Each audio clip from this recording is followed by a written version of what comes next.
Right. Joined with a special guest stationed out of Miami, Florida. He's got over 300,000 monthly listeners on Spotify. We just put out a new album. He's on tour with Luya, touring around the country right now. Ryman Leon. Hello, guys. Thank you for having me. Yeah, of course. I appreciate you coming by. Let's just get started by your first transition to putting music on streaming platforms, because I know there was a time that stuff wasn't being uploaded. Just going off of like your initial first song that's on there from 2022.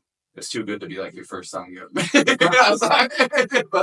Too sad. I appreciate that. Yeah, so that really means a lot. I was making music before that for like probably I want to say like 5 years or something like that. Just not really like making music, like kind of just like writing, like songwriting. And then I was very like into it from the beginning. Like I just like really love songwriting, and I was making like really bad songs, but I thought they were so good at the time. And I feel like that's how every songwriter starts. And I was using all these YouTube beats, and I just got really like I just fell in love with it, and I slowly kept doing it more and more until the point where it just like kind of like took over my life, and that's all I wanted to do. And so yeah, during COVID is when I picked up a guitar a bit, and that's when I started playing. And so after I picked up the guitar, that's when I was able to like write my own songs a bit. And I was very like no one from home knew I made music. Like I made maybe, and I have like a really like close friend group of like 10 guys, and like probably like 4 of them knew I made music. And then I literally was so depressed, like working. And I was just like very like just unhappy because I knew I would like live with this regret if I had never you know went after and just tried making music, tried putting out music. And there was a bunch of people like telling me to do it, and I was just like, if I don't do it now, I'm literally never gonna do it. And so I made that song Too Sad, which is a very honest, very personal, very vulnerable song of mine. And I was just like, all right, this is gonna be the first release. I have to do it. And I made that song. I put it out, and I made a post on like my original Instagram. I was like, hey, like I make music. Told everyone like I made music. Like, and my heart was pounding. Like when I posted it, I was like shaking because I was never on Instagram. I was never on like TikTok. I was never on anything. Like I didn't know what I was doing. And literally like shaking. I still remember. And I closed the app and I just didn't look. And then I got like an outpour of support from like friends and family from back home, just like go after it, saying all that stuff. So it was super cool. And then the first release is never like big or anything, but it was just cool to see like for me it was huge. I had like I think like 400 streams that first day, which was like which really was super which is super cool to me. I don't know. But yeah, and so then I was like I committed to it. So I was like I'm gonna start releasing every 3 weeks, and I committed to that for like a very long time. And then for like 2.5 years. And yeah, man, and then it's been a roller coaster. Just been growing since. Yeah, man. That's pretty cool. So that really was like your first song that you really put out then. It wasn't like, because usually what I meant earlier, I didn't mean it as like a bad thing, but usually when you have a song of that quality when it comes out, there's been like 3 years or songs before that have just been deleted from Spotify and you don't have them anymore. So that's one, but yeah. Yeah, no, I was literally, that was, actually, it's not the first song I ever put out. So, like, I put out a song, which it's still out, which I'll never say the name of it. It's like, all my friends will, like, mess with me. Like, they'll, like, post the song, like, on, like in our group chat and stuff like that, or like whatever. Like sometimes we'll be at a party and they'll like play the song and I'll be like, oh my, I don't know why I haven't deleted it, but there's like under another alias that I put out when I was like in high school, when I was like 17 or 17, and it's so embarrassing. But I put that one out, and then just on SoundCloud, and then I actually started releasing like starting with Too Sad. But yeah, that was like the first, like I want to say like real song, and I think like people like I don't consider like I never listened to Too Sad anymore, and it meant something to me at the time. Well, it still means a lot to me. Like the First song. yeah, it's also about my girlfriend and stuff like that, so it does mean a lot to me.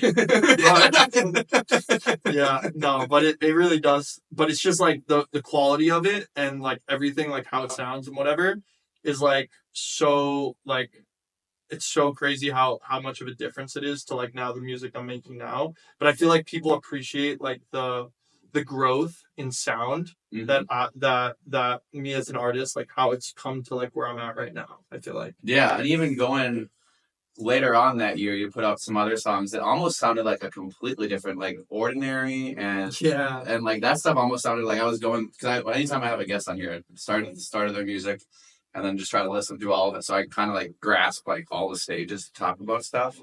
And I was like shocked because I was like, oh, if this stuff had done really well, like Ordinary, and there's a few other songs in that time frame too, like had done really well, maybe you would have like switched up your sound. for sure, Like, for sure. Like because like a lot of the so at the time what I was doing was I was like literally just trying to do anything that stuck, and basically like prior to me releasing, everyone was telling me, and like it felt the most home to me, but everyone was like, dude, your folk sound is so good. It's like it's such like it just feels right. And folk music is always my favorite. Like I always listen to like Jim Croce, like all those guys, like and I just love like I love Bob Dylan too, whatever. Obviously I don't make the same kind, like I wouldn't even consider it like folk, like to what they were making, but I feel like there's like a folk element in there.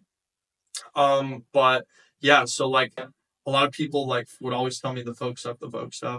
And I was just trying anything that like, cause I just love making music in general. And I love like rock music, like pop rock, like Machine Gun Kelly stuff. So, I was like making a bunch of that and then pop music and then folk music. And I was going from song to song. So like literally like I wouldn't have a song ready like 3 weeks before. And I would literally make the song as soon as like that song was released, the previous song, I would make it like 2 or 3 weeks before, and I'd be like hustling to make it. So it was like a lot of like grinding and being because it takes a while to make a song for me, to record it, and it's just all like the pieces of it. yeah. So it was fun honestly, but yeah, just exploring the sound kind of built me into the sound that I have because I feel like I have a very rock sound in a lot of ways, like just vocally and then like production wise. Like I love rock music, and then I have a lot of pop elements, obviously, and then a lot of folk elements as well. So it's like I don't know. Yeah. And were you born in Miami? Yeah, I was born and raised in Miami. Okay. Yeah, so like I'm not like someone that moved there during COVID or whatever. Like everyone that moved there is like they've totally suffocated the city. Yeah. It's full of traffic now, which it's been for a little bit. Now it's like unbearable. So I literally don't leave my apartment. Like I'll like go on walks and whatever, but I'll be there and just stay in my like little community because it's so hard to get around now because of the traffic. It's just kind of annoying. Yeah, I know. I lived in Davie in Oh no. 2018, and like I thought traffic was bad then, so I can't even imagine what it's like now. It's crazy. It's so annoying. It was like nothing I'd seen before because in Minnesota, you like when you have traffic, it's like 4 o'clock. Don't be on the roads. Like there's like set times for schedules, but Miami it was like any time of the day you could It could take you 2 hours. It could take you 30 minutes. It's so annoying. It used to be able because Miami's like a small city. Like LA, like is like actually a big city. Like, but Miami, like distance wise isn't that big, so you could get anywhere in like 20 minutes.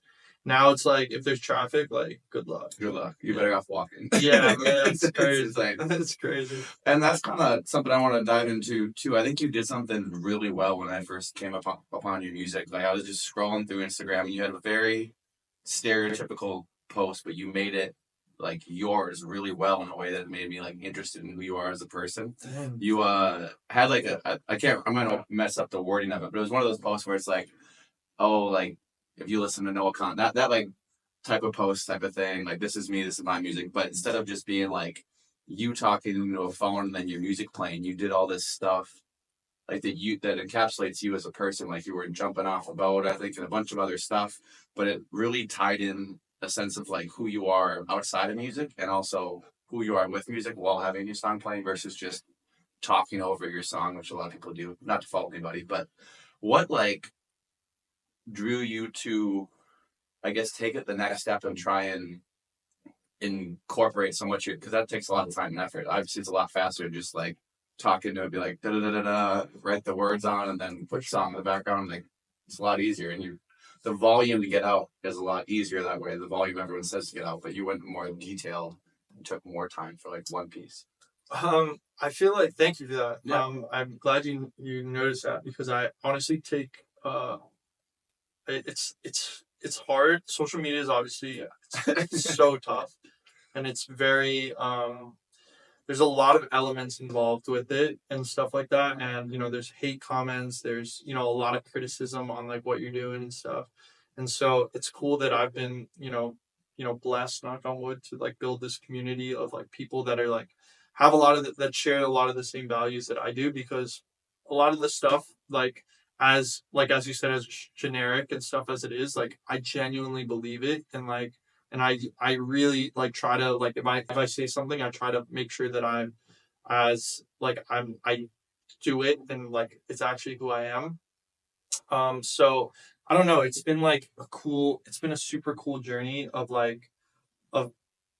of like building this whole like persona around exactly who I am, because a lot of times, like, you want to show people your personality, but at the same time, like you don't want it to be phony, like you're putting on like an act or anything, because that's the last thing I'm doing. And I hate putting on like being like fake or whatever, like putting on a show and like not being actually who I am. So it's been super important for me to be like to do these kind of like generic posts, but like make it super personal and something that like I actually feel like is myself and something that I can do.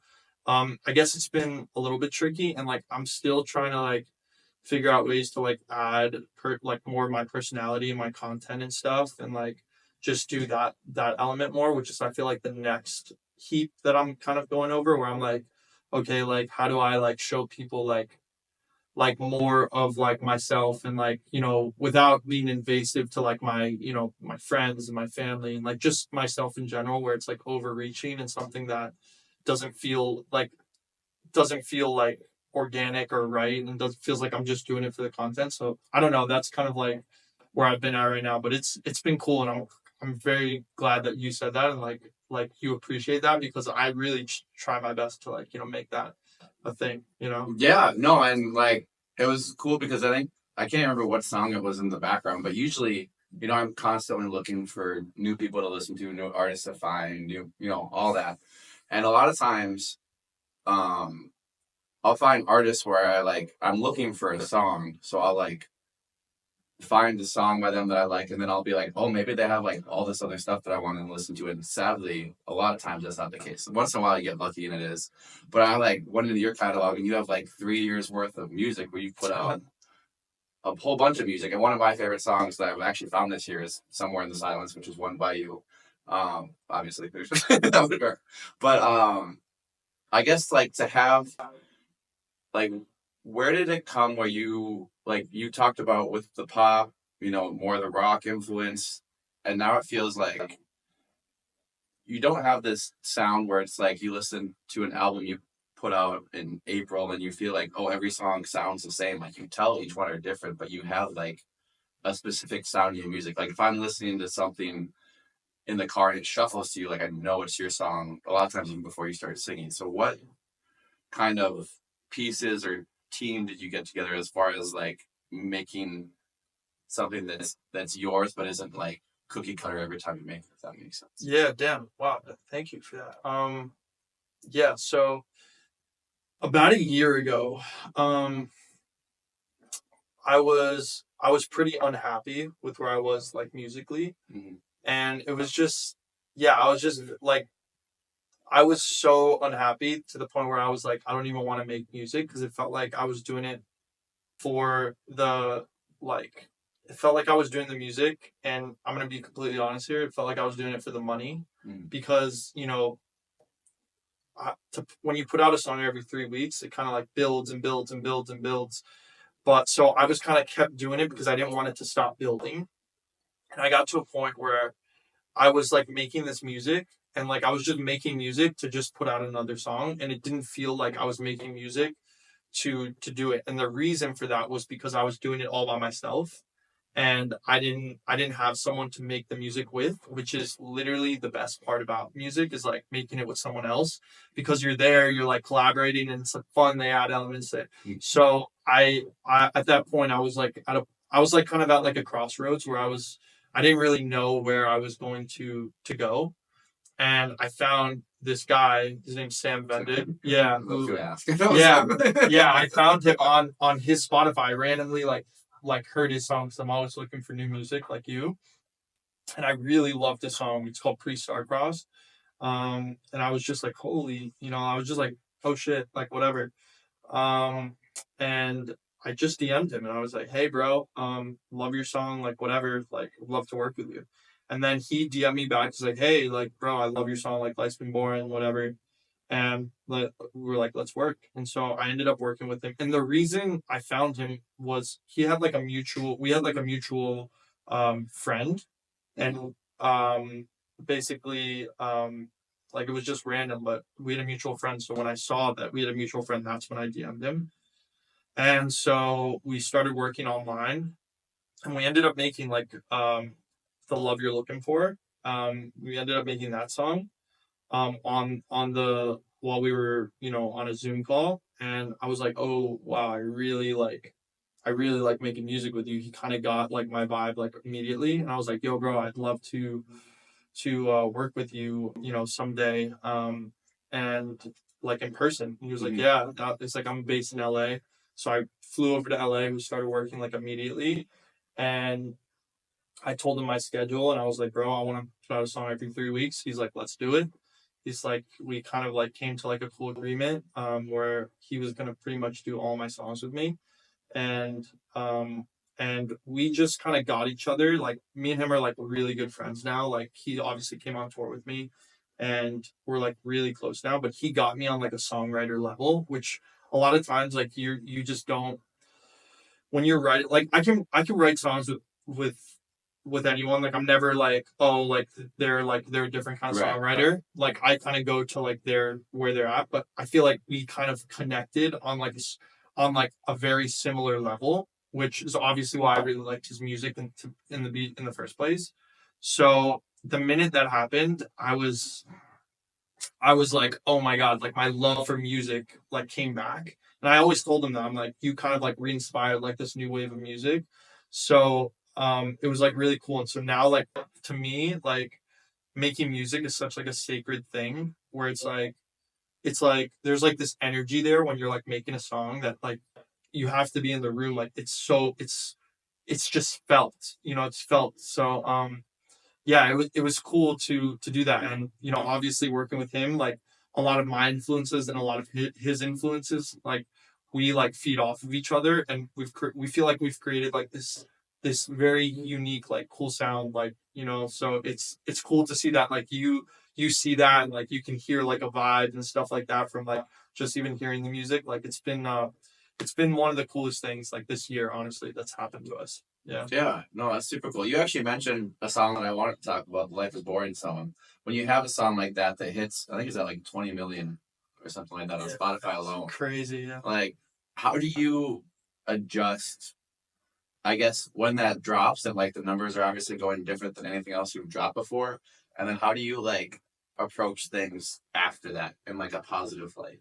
Yeah, it's pretty interesting with Life's Been Boring, because it's like I didn't even blow up the song. Like it was like I don't want to say it was like an accident, but like I was like, my socials at the time were like super low. I probably had like 1,000 followers on TikTok or something, and like 1,000 followers on Instagram.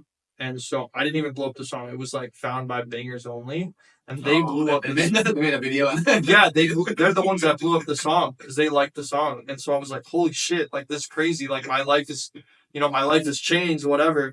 But it hadn't, like, so that song was like, and then it just like stayed consistent for like a very long time, which is kind of crazy. And like really helped me. And because I was releasing so much music, it built onto the music, whatever. And people really took to that song. It was a really crazy experience. And it was almost like I feel like Life's Been Boring was like that song that kind of like kept me going because it was like literally the 8th song I released, which is kind of crazy. Um, like I feel like a lot of people don't really get that. Like I don't know where I would have been at like mentally if I didn't get that song because um you know, a lot of times like you just kind of like, when is this gonna happen? When is this gonna happen? But since it was kind of like it wasn't really happening for me like socially, but it was happening for me like in terms of streaming and stuff like that at the time. It kind of kept me going because I was like, wow, like some people are actually listening to my music. Like, you know, it's actually like people are actually reaching out. Like they actually love this song, whatever. So it was like kind of like one of those things. It was like a stepping stone where it didn't like it gave me the inspiration to be like, no, you can do this, you can keep going and get to that next point. I feel like life's been born. So it's funny because I didn't when I released it, I think I liked it a little bit, but I wasn't really like This is the one or you think? yeah, because when I tell like life's been boring, um dude, like I was going from song to song. So I was just like, oh, it's another song. Like it was like literally my 8th song. And I was like just trying to finish like song by song. Like and when I finished that one, I was like, all right, it's cool, like whatever. And I put it out and it didn't even do anything that crazy in the beginning. I think it took like 8 months till it like blew up, like whatever, or like whatever, till Bangers Only posted it. And so that was cool. And it was super inspirational and it kept me going. So I'm obviously very grateful for that. Yeah. So if it was like 8 months later, then you were already quite a few more songs deep at that point. Yeah. I was like still releasing of all these songs. Like I was it was performing well, like for me on TikTok, like I would post it and people would like, you know, like it and whatever, and it would just do well. And then once like Bangers Only did it, like they posted it, it got like I think like 500K views or something like that, and like 60K likes, and it just like you just saw the stream skyrocket. And then from that point on, because I was releasing so consistently, you just like it kind of like Stuff kept yeah, it kept coming, and it was cool. Like it was a cool experience, and it was something that I'm so grateful for. And like now, I feel like my next goal is to like outperform that one. yeah, outperform that one exactly. So that's what like I've been on a mission on, and you know I haven't done it yet, but God willing, like Yeah, it's not going to yeah, at some point. I don't know if this is real now. yeah, whatever, whatever. Kind of going off of that, how do you balance like the social media piece of it with the music piece of it and then the real life piece of everything as far as like keeping your head like still doing like the important real life stuff, Yeah, still focusing on like the making the music stuff, but also doing like the social media piece that you have to and not letting it override everything else. Because I feel like this like social media is like the easiest thing to get frustrated with and yeah. get upset about or get overly happy about maybe. You know what I mean? Like at the same time. Yeah, I keep a very I try to stay as like locked in and as grounded as I can. Like I'm a very I don't want to say this and be like, oh, I'm a very spiritual person, but I really am like very I notice like when I do all the things like that make me like genuinely happy, like that's when I feel the best, and I'm able to balance everything because you know in this game like it's all it's all a balancing act of like doing this and then doing that, and you're like hustling around. But like I meditate a lot. I haven't been meditating this whole month, obviously, because I know yeah, there's just not enough right now. But when I'm home, I meditate a lot, and I like make sure I make time for my like my girlfriend and like my family as much as I can, and I make sure to have like boundaries with social media of being like if I'm on it too much, like sometimes it'll make me a little bit like anxious or depressed or whatever. So I'll like step away from it, and maybe I'll like take the rest of the day off, and I'll just be like on a walk or something and like meditating and like grounding and stuff like that, and just doing my own thing because I don't know, that's when I perform the best. Mhm. Like on that, literally like stepping away from it and doing all the real life stuff makes my music better, makes me my songwriting better, makes my like social media performance better, which is like crazy because you're happy, and like when you're happy and when you're in good spirits, I feel that like a lot of good things tend to happen. Mm-hmm. You're your best version of yourself. I'll have to show you these. I listen to these things sometimes. They're called Everyday Elevations. They're by this artist from North Carolina, and I wouldn't put them on the same scale of meditating, but they're kind of like this music. So he's also an artist, but then he makes these things that are like beat infused, and he's kind of like talking, and it's not the same level of like doing like a meditation exercise, but it's a lot easier to like something that you can like throw on when you're driving the car, going getting groceries when your day feels like it gets super busy. Right. You like don't have the time. They'll be like, all right, I need to like focus, and you like can't because there's a million other things going on. I feel like it helps reset in a way like where you want to be at. But for sure, kind of a cool thing. For sure, it's more like it's the best. Yeah, it's literally. I mean, I love meditating. Sometimes the days where you don't want to do it are like the days where you have to do it. Yeah, like literally those days. But once I get in the rhythm of doing it, I'm excited to get back and like start my routines again and stuff like that. And just, so it'll be cool. But yeah, it's very important to me. What got you on that path where you kind of found, because like obviously growing up, no one, at least I didn't know anyone as a kid meditated. It was kind of like as you get older, you're like, shit, there's a lot going on. I got to figure out a way to balance all this. For sure. So my girlfriend's dad is like Buddhist. He's not. Yeah, I guess he is Buddhist. But he would always like be meditating, and then my girlfriend, when I first started releasing music, I was like very anxious because I was like moving out of my apartment. Like I didn't have the money to afford it. I was moving back into my mom's house. And there was just like a lot of moving parts. Like I was literally quitting my job to pursue music, like because I knew I had to do it like full on and figure it out. Like I just had to put myself in the burner a bit. So I was super anxious, and I honestly felt like a loser, like to be totally honest. And I think that was important for me. Sorry, no, you put this on. I'm gonna put this on mute. It was important for me because because you had to kind of like remove your ego of being like, oh, I'm making this amount of money, and I'm like, this guy, I want to be like for me, like I had like a lot of things like where I had to prove something to someone. And I think it was important to be like, no, like I just want to make music and like do that and be kind of that guy and not really care what people thought.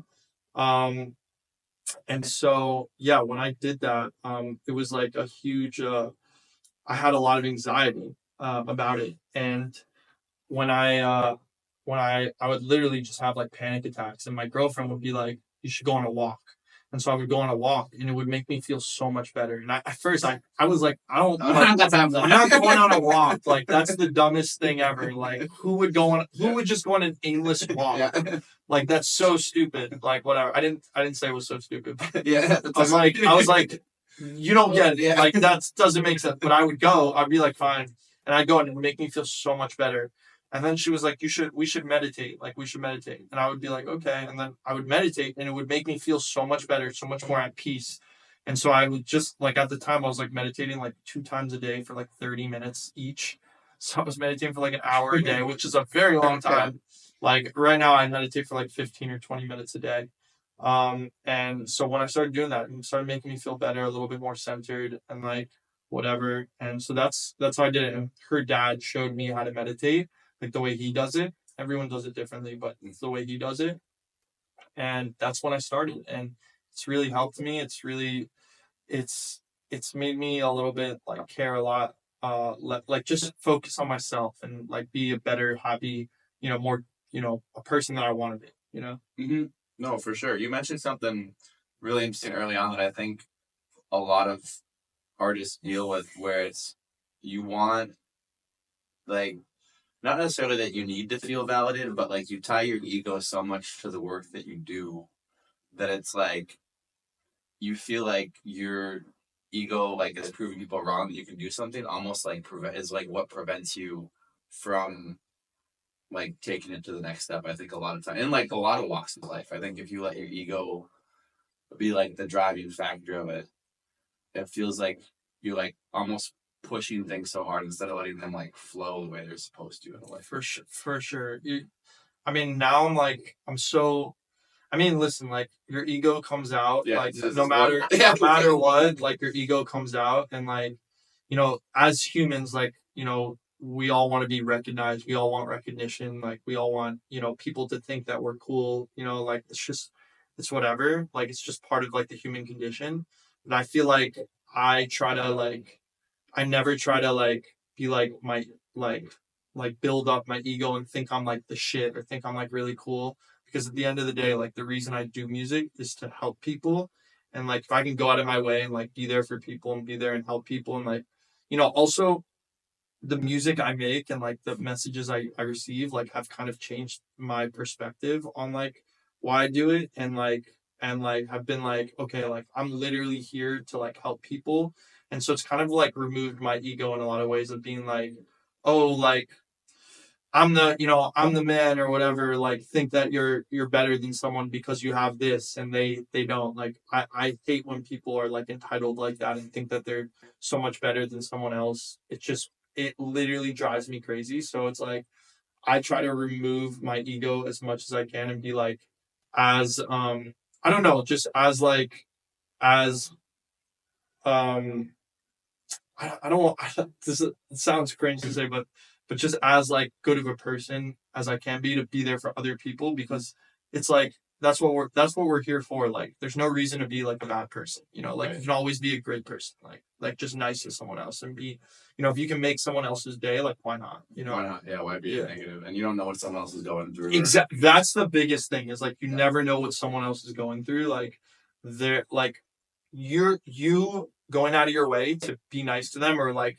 help them out or something like that could have saved their life and you have no clue, like which is like the craziest thing. So I don't know. Yeah, or something as simple as like going somewhere and someone like goes out of their way. Like obviously there's like, oh, someone's right behind me, I'm gonna hold the door open. But when someone is just like 2 or 3 seconds ahead of you and really could get by without holding the door open, it's like, but they like stand there and like wait and hold the door, and it's like just a random gesture that you got throughout the day, and it's just like things like that. 100%. It's like there's no reason that you can't be a great person like all day and like be there for other people. I don't know. So yeah. It's cool that I don't know. It's cool that I have like a little bit of a platform now to like spread love and spread good energy because as much as that's like I feel like what my brand is like kind of now, it's like a lot of like who I am. Like I really try to go out of my way to like help as many people as I can and like, do as much good and spread as much good as possible. Cause I know that like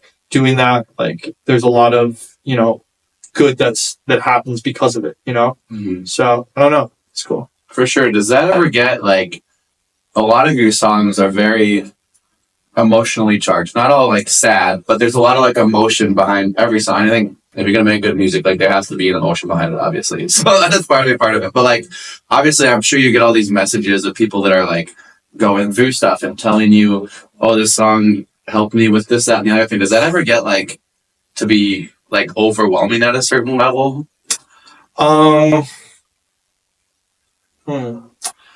Honestly, I feel like it doesn't get overwhelming. It feels like I have like a responsibility. It gave me like more of a responsibility to be like, wow, like these people like, like they need my help kind of thing, or like they just need me to be there for them a bit. I don't want to say like need my help, but like need me to be there for them sometimes.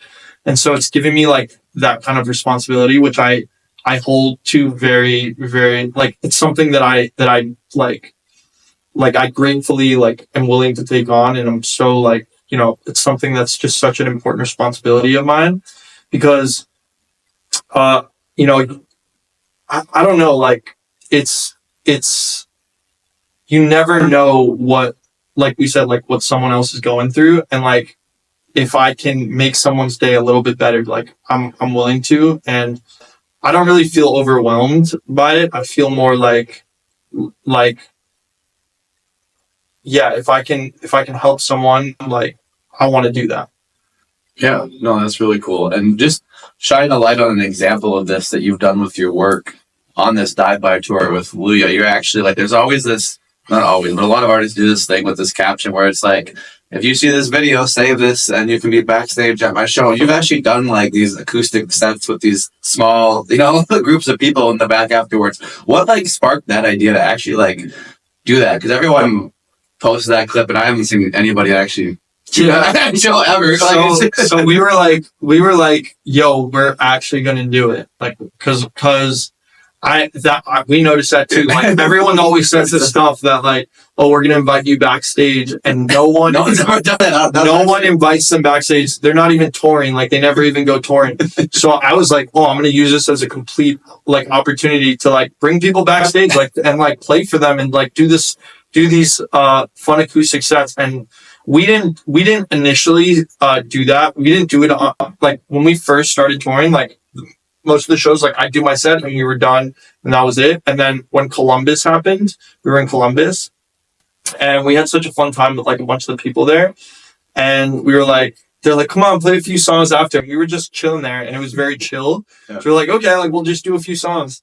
And then it started to become a thing because, like, a lot of the fans talk. Yeah, a lot of the fans talk and whatever.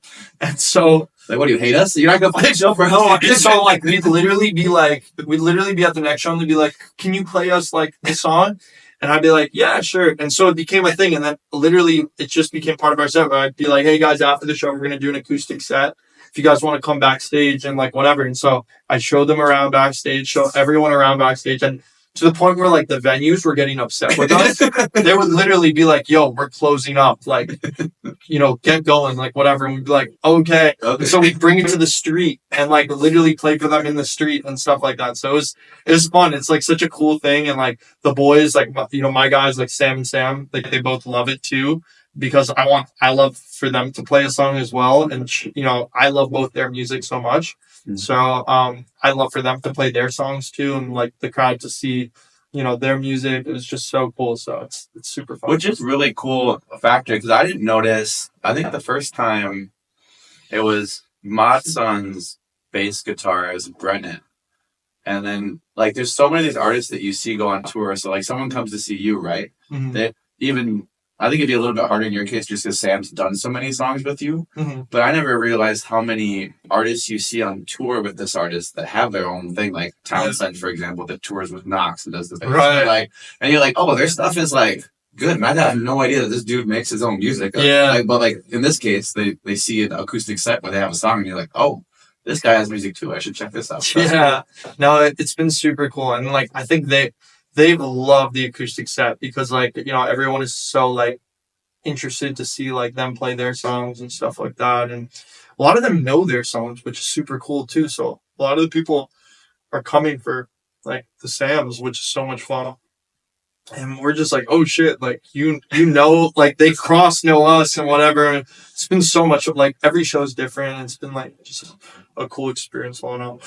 Yeah, what has that been like going on your first tour all around the country and seeing these different cities that maybe you haven't been to before and, like, seeing a different area of it? Or like, it's been pretty unreal. I won't lie. Like, it's a little crazy.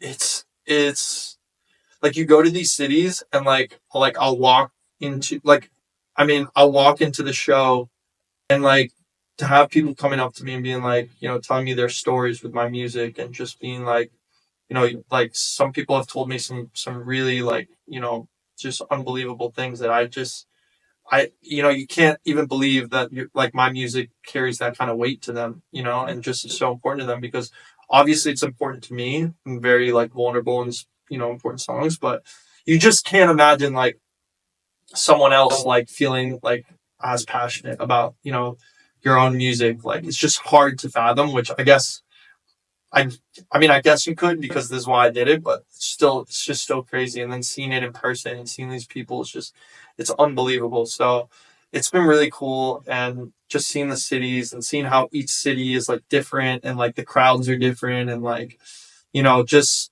seeing people show up for you, like, you know, like, because you never know with social media. Like, a lot of times, like, people have, like, a big social media following, but you don't know that they can, you know, that people will actually be there for you and, like, show up for you. So it's been super, like, I'm just grateful that people were, like, there for me and, like, showing up for me. It's like the most unbelievable thing, honestly.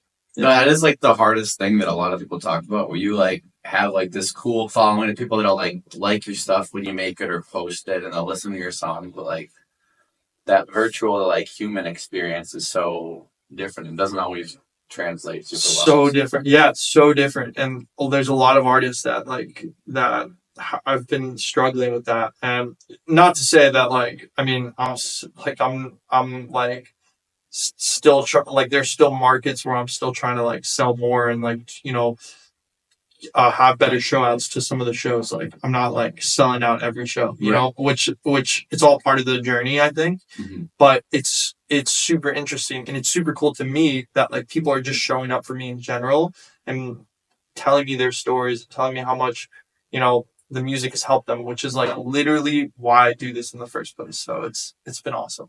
Yeah, no, that's super cool.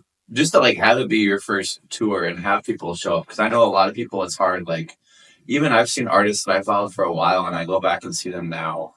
And just because they haven't toured in a while, they don't have like the show that they used to have. So to go on your first tour and have people come see you is pretty cool. Especially because it's hard to know just like, so you probably know, like in Miami, like there's a lot of people that probably listen to you. Your friend group, like it's passed around. You're like, all right, so here we're good, but like, yeah, you don't know what you can sell. Yeah. You have no idea what you can sell in each market. Like even in Bradenton, like we were just in Bradenton, and they were telling us because we didn't have that well of communication with the venue.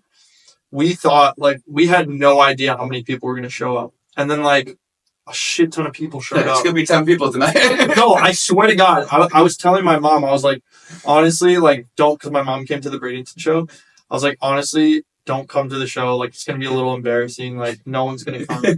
Like, I prefer you come to like another show. And then like so many people showed up, and we were like, holy shit, like, this is crazy. Like, whatever. Yeah, it was so cool. It was cool because it was like the only Florida show. Like, obviously, I'm from Florida. Yeah. So it was cool to see like some of the Floridians show out. But where is Bradenton? I don't even know. Bradenton is like right next to Tampa. Oh, and it's like in that area, like Tampa, Sarasota on the west side. So it was cool. It was like 4 hours from Miami. But yeah, that was cool to be back in Florida too, because I've been in Florida in a while. So yeah, yeah, you guys, because there was a set of dates for this tour, and then it actually got extended. Yeah, exactly. I remember when it first got announced, I was worried because there was no Nashville date, and I was like, all right, how am I gonna make this work? So I hit one of these. no, it was cool. And that's the thing with like the Austin, Nashville, and Bradenton show, because it was added late. Like last minute, like we were scared for ticket sales and stuff like that, or like Luya was and my manager was. But it ended up being pretty cool, like each of the shows. So we were surprised. And I have no idea with the Nashville show tonight. I have no idea how many people we'll find out. Yeah, we'll find out tonight. We'll find out tonight.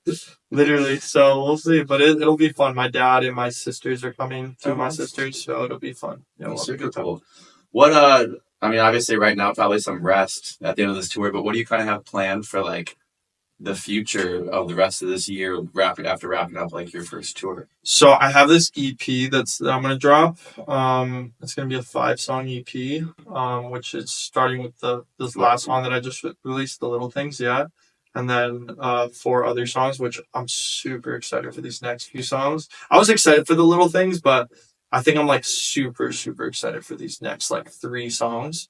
We just have to finish them, but we're gonna finish them. Get a little rest. No, we've been like so on tour, like yeah. So we have not been able to like finish them. But like the next song is gonna be called Kansas Anymore, which I'm gonna be playing tonight, and then a few of these other songs we're super excited for. And yeah, we have that coming. I really want to go out on another tour, hopefully in the fall. Mm-hmm. Is the goal, go out on another opener tour, and then hopefully follow that up with the EP release, end of my EP, and then what's it called? I want to go on a tour with my friend. He's another artist. His name's Mun, MUNM. Oh yeah, no, yeah. You know Mun? Yeah, he's a good friend. I mean, I don't know him personally. Yeah, who I am, but I know who he is. Yeah, he's a good friend of mine.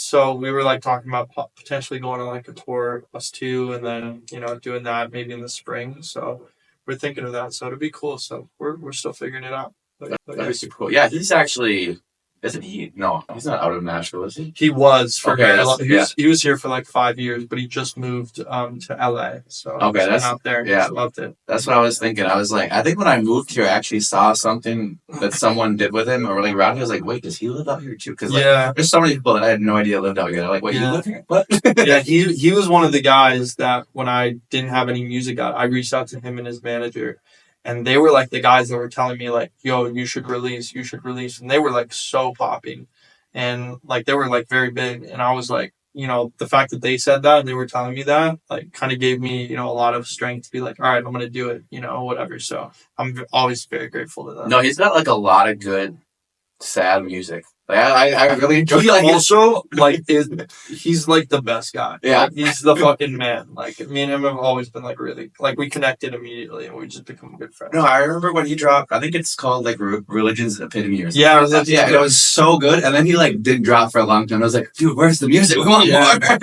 yeah. But, His music is so good. It's so good. Every time it's like, oh, he had a new song. Great. He's the man. The only time I don't like his music is when he ends up on one of those tracks where it's I don't know if you get this, but I get this a lot with like my release radar on Spotify.